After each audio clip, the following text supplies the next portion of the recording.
Assalamualaikum, selamat datang di channel Raja Weton, channelnya segala prediksi. Mohon dukungan kepada semua teman-teman untuk memberikan like dan komentar yang membangun. Terima kasih dan selamat menonton. Kali ini kita akan membahas tentang respon Cristiano Ronaldo yang kecewa dengan kepemimpinan wasit di Acel, serta keinginannya melawan klub mantan Michael Essien yaitu Persib Bandung. Simak penjelasan lengkapnya. Cristiano Ronaldo, Persib Bandung, dan masa depan sepak bola Asia. Tiga hal ini kedengarannya nggak nyambung kan? Tapi ternyata ada satu komentar mengejutkan dari Ronaldo yang menghubungkan semuanya. Ini bukan gosip biasa loh, ini bisa jadi penanda perubahan besar. Yuk kita kupas tuntas bareng-bareng. Nah, ini dia pertanyaan utamanya. Kenapa sih seorang Cristiano Ronaldo, mega bintang dunia, tiba-tiba ngomongin Persib Bandung? Emangnya ada kejadian apa di lapangan yang sampai bikin dia sebegitu perhatiannya? Pertanyaan besar ini yang akan kita jawab sekarang. Oke, kita mulai dari awal. Dan lucunya, semua ini berawal bukan dari pujian, tapi justru dari rasa kecewa.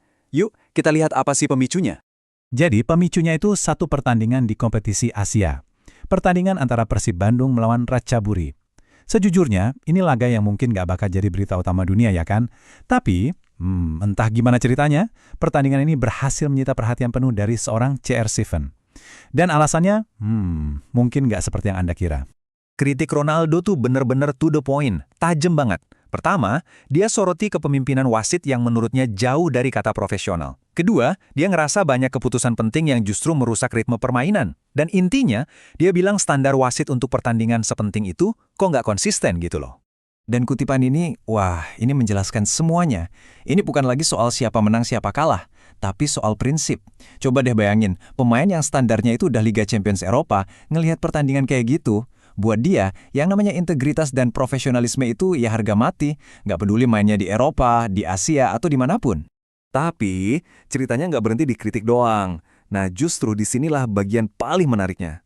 Setelah ngasih kritik pedas, Ronaldo melakukan sesuatu yang benar-benar nggak disangka. Dia justru melontarkan pujian. Ini dia, cerdasnya Ronaldo kelihatan di sini. Dia bisa memisahkan dua hal dengan sangat jelas. Di satu sisi, dia sangat kecewa sama kinerja wasit, tapi di sisi lain, rasa kecewanya itu sama sekali nggak menutupi kekagumannya sama mental juang pemain-pemain Persib. Beda banget kan? Terus, apa aja sih yang bikin dia kagum? Pertama, semangat dan determinasi pemain di lapangan. Itu kelihatan banget katanya. Kedua, dia ngelihat Persib ini kayak simbol kebangkitan sepak bola di Asia Tenggara.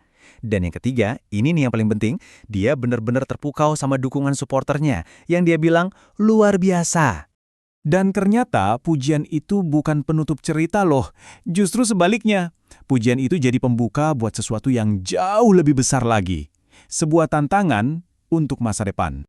Dan ini dia puncaknya.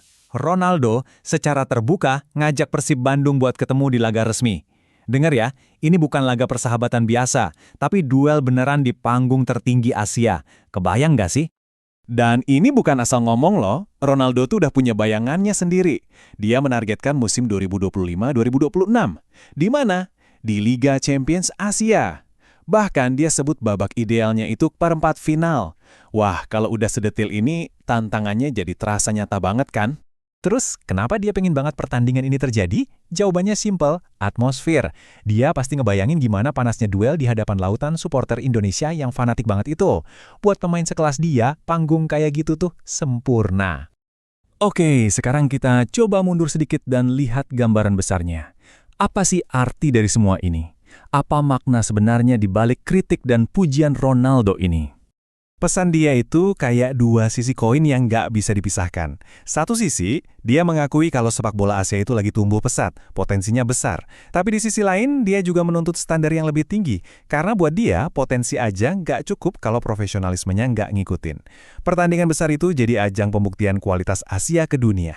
Jadi penting banget nih, jangan salah tangkap. Ini bukan sekedar kritik iseng.